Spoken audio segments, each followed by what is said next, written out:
All of us wear masks to a certain extent.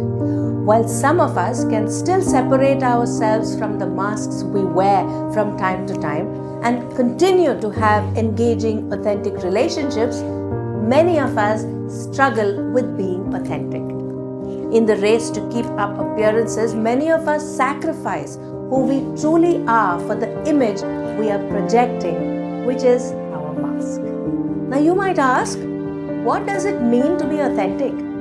Well, when what we think, say, and what we do is consistent with our personality, core values, attitudes, and behavior, that is being authentic. When we are authentic, it enables others to feel comfortable, open up, build trust, and develop lasting relationships with us. They see us genuine, accepting, approachable, and reciprocate the same.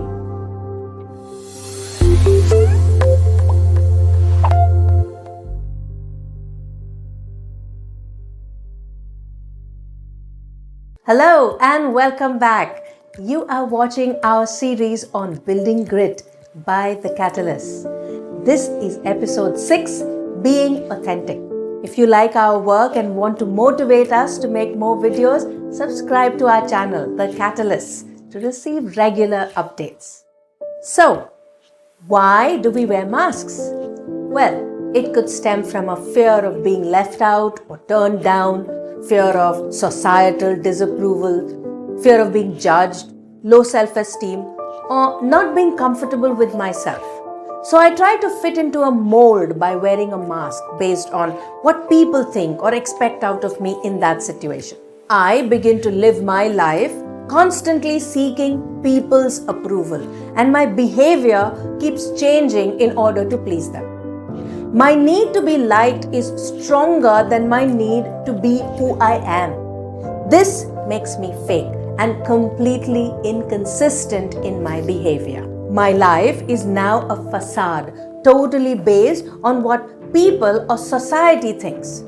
I end up unhappy and feel forced into situations that don't really align with who I am. I become very self-conscious, and this self-consciousness makes me anxious. I now absorb myself with thoughts about how I appear to people and what they think about me, and I prefer the safety of avoiding judgment. Sometimes, as parents, we make our love for our children conditional. We somehow communicate to them that our love depends on what they do or how they perform, and that they have to earn our love.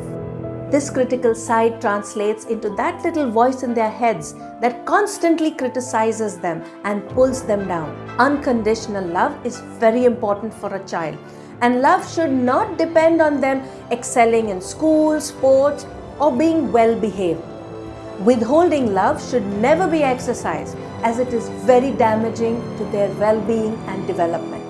Now, if our parents did that with us, let's break the cycle for our children.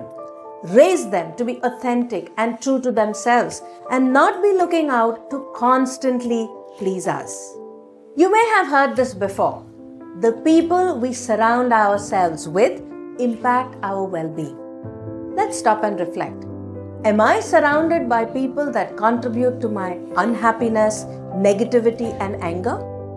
If yes, then it is time to sever these destructive ties and surround ourselves with people who support my dreams, appreciate and encourage me, contribute to my happiness, as well as my positive frame of mind. Think about how much time and energy we spend trying to live up to expectations, and what a strain that is on ourselves. I would prefer to live my life authentically, doing the things I want to, rather than wake up one morning and regret giving up the chance to live my life on my own terms. All human beings need a positive, healthy, nurturing environment, and we need to experience a sense of belonging in order to grow and flourish. Often, our decisions are also based on external things like wealth, power, position, and of course, other people's expectations. this can also lead to a life of inauthenticity. We need to strike a balance. After all, if you actually dare to admit it, putting up a facade constantly is exhausting and stressful.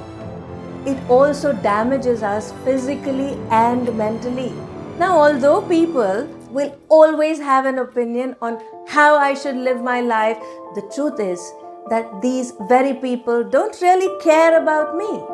Also, my reality doesn't change on the basis of what people think about me. So, if their opinion is not in line with my beliefs, their opinion should not concern me.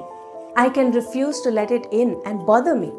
What should concern me though is what makes me truly happy, what drives me, what pushes me to be better. It means following my passions, using my natural abilities, strengths, and talents to excel. If I focus on my individuality, my deepest convictions, what I think, what I feel, my decisions will have more clarity and will take me one step closer to being authentic. Another aspect to consider is how authentically do I communicate? Am I passive aggressive in my communication? When sarcasm and dishonesty are part of my communication, it prevents people from also being authentic with me. On the contrary, if I am assertive, have open, honest communications, express my feelings, opinions, and ideas empathetically, people will also feel encouraged to speak their minds. There will be greater transparency, depth, and authenticity in my relationships. My behavior will be consistent and I will become trustworthy and reliable. The people I now attract, like an incredible magnet, will be those who fully, truly appreciate me for who I am, personally as well as professionally. Now, when we are authentic, our lives become fulfilling and meaningful. This creates a ripple effect. We begin to trust our judgments, which then increases our self-confidence, ultimately strengthens our belief that we can overcome any setback by tapping into our abundant creativity. Now, all of this manifests in our ability to motivate and inspire people. A 2008 study published in the Journal of Counseling Psychology found that people who are more authentic feel happier and have higher self-esteem. It improves our self-worth and enhances self-respect. So, how do you get there? By turning inward. Through reflection, spending some time to discover who you truly are.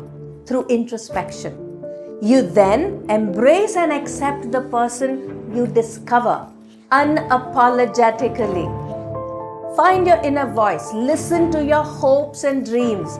Refuse to be pushed around and take responsibility for your actions and decisions. Seek out new experiences and opportunities. Your authenticity will definitely be experienced by others in your relationships and in the way you communicate with them. Ask yourself, when was the last time you posed in front of the camera and did not apply a filter to the picture? When was the last time you engaged in activities that were challenging for you? When was the last time you expressed gratitude for who you truly are? When was the last time you dared just to be yourself, your authentic you? It's time to change all of that now. So it's time for this week's action steps.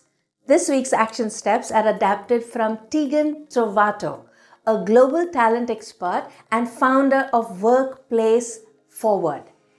Take an A4 size paper and use the landscape orientation to make 4 columns. Now, label the first column, how my co-workers and acquaintances describe me. Label the second column, how my immediate family describes me. Label the third column, who I tell myself I am.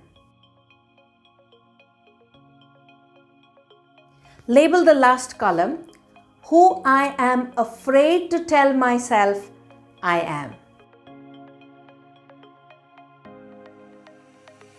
Now, while noting your thoughts in each of the columns, hide the remaining columns so you are not distracted. Continue working through all the columns, and when you finish, you must compare your answers in each of the columns. The most revealing column, where the magic happens, is usually the one titled, Who I Am Afraid to Tell Myself I Am. So this will give you an insight into who you truly are. This is crucial to know who we are and see the gaps. This is when we can decide what and when to change. I hope you have found this episode useful. Put in the work, make the effort, and see the difference. If you are struggling with any personal challenges, reach out to us. We would be happy to help. Share your experiences in the comments section below. Stay blessed, always.